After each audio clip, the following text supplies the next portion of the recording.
What's your life like today? How you doing? How's your family? How's your business? The reason I ask is I've spent the last 6 months traveling as much or more than I ever have in my life. I've been working on our TV show, and simultaneously, though, I've been working with people in businesses and their individual life from literally all over the world, all over the United States, but from the U.S. to London, and from London to Fiji, and Fiji to China, China to Singapore, to Thailand, back to Rome. I mean, it's been a whirlwind. And everywhere I go, I see people that are extremely stressed. I see as much stress as ever before, and even though supposedly the economy has begun to turn around, the economy may be turning around, the stock market may be, but most people are not feeling it yet. In fact, the jobs aren't turning around, and so a lot of people are experiencing enormous stress. So how are you? If you're doing really well, I'm here to congratulate you, and I'd like to maybe share something with you that you could use to help somebody that you care about that maybe not doing quite as well as you are. By the way, we can always do better, so I think these 5 little keys I want to share with you could be helpful for your own life as well. No matter how great you are, take it to the next level. If you are facing challenging times, or if somebody you really care about is, I thought, what could I do real quick?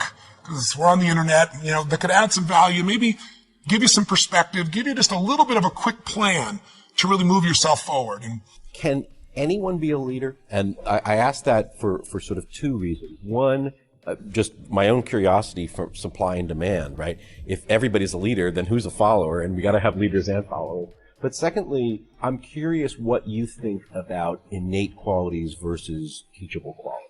First, let's just look at what's the scarcest resource we probably need in our society today. It's great leaders.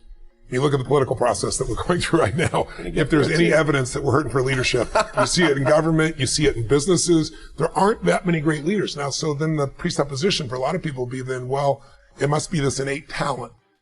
There are people that are born and upbred, maybe born with more certainty, like people are willing to take more risks. There certainly are people of that nature.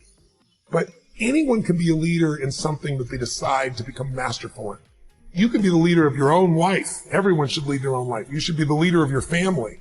And so I think everyone can be a leader, but there are different types and different styles of leadership. And I believe that leadership is a skill. It starts with having something that you're committed to that's larger than yourself, a vision that's bigger than yourself. If there's a large enough vision, if you have enough passion for that vision, then you're going to have enough drive to actually start to execute. And then leadership is the capacity to discipline your disappointment. Because you're going to have to go through failures, and instead of making failures, you have to learn from those. And then it comes down to the skill of influence, once again.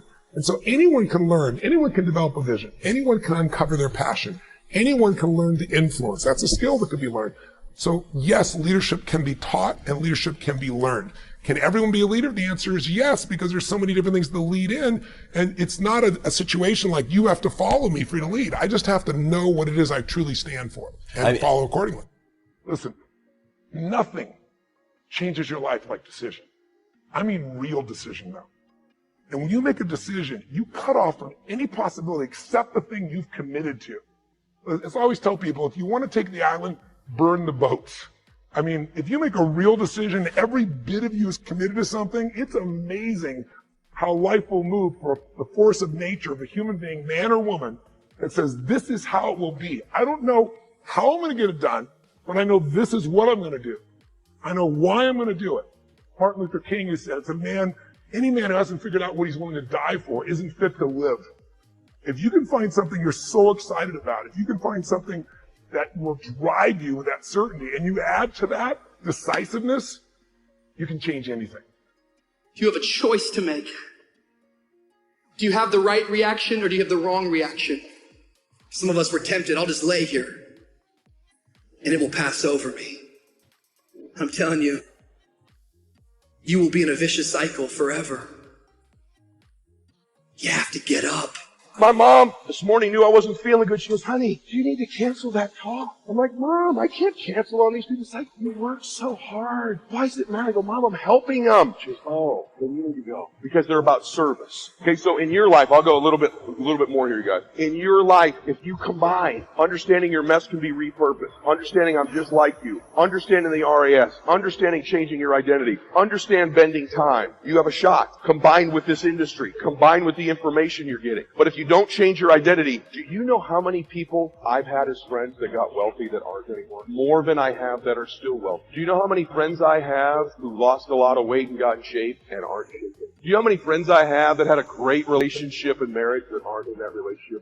Does this sound familiar to you? You want to know why? Their internal thermostat doing all that crap back. I ain't going back. I know where I am. I got to change that thermostat. By the way, you change the thermostat for your association. Change the thermostat. By the way, associations read books, follow social media, listen to their podcasts, their audio, all that stuff. Subscribe to my podcast on iTunes and on YouTube. All free. I make no money. This is work. My podcast costs me about $1 million. I do it to help you. I'm here today to help you. I wasn't paid to be here today, but it's one of the only things I do to get paid anymore. To help. I'm here to help. I'm here to change your life. I spent the first 45 years of my life building my legacy and my dream, and I want to spend the second half helping other people build theirs. I feel like it's my calling and my mission in my life is to help people. It's sort of my form of ministry. I trickle God in there just a little bit, but not enough to be offensive. I give people the skills and inspiration to do it. I want to change the world.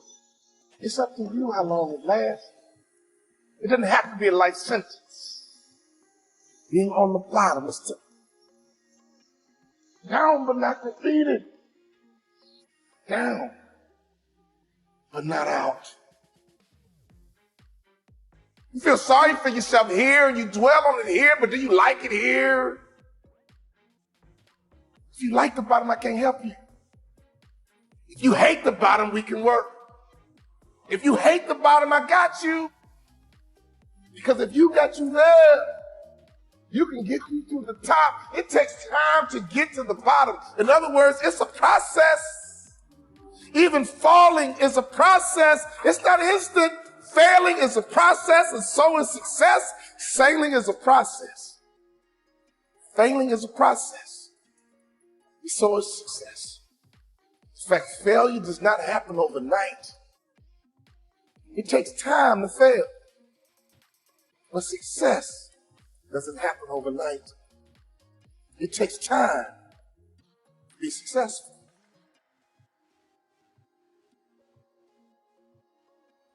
Can I ask you the question?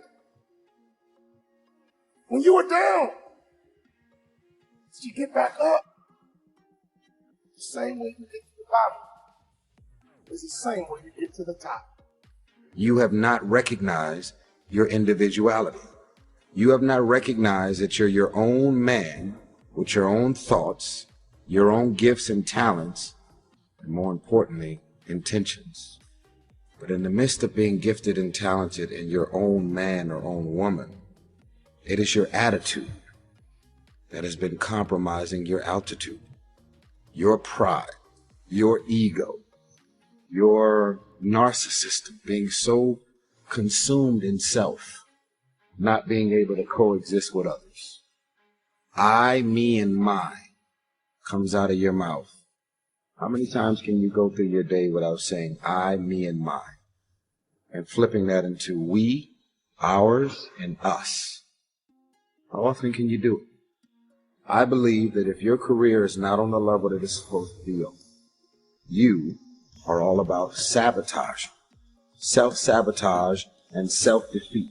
You may believe because your mama taught you this or your daddy taught you this. All of you have targets, things that you're after. If you're going to get a new result, if you're going to grow your business, if you're going to be able to support your mom, if you're going to get rid of the anxiety, if you're going to be able to overachieve and not have all that fear inside of you, you obviously need to get a new result. You're going to have to get new action. You don't get new results with old actions. They're the same thing. Sometimes life can really hijack your fucking mind. When that happens to you, you're all fucked up. Your goals, your ambitions, everything is out the fucking window. In life, we all go through different things.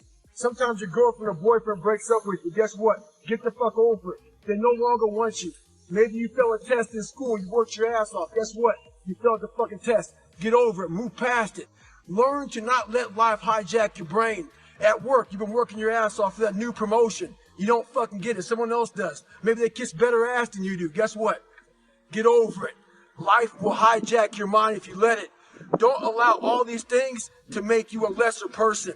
You must own your mind. Don't let life own yours. Get after it. Stay hard. You have to fix the mind before you can bestow the blessing, because until they get their mind right, everything you invest in them is going to leak out of the crevices of a mind that refuses to change. Tell them they got till midnight to get that fix.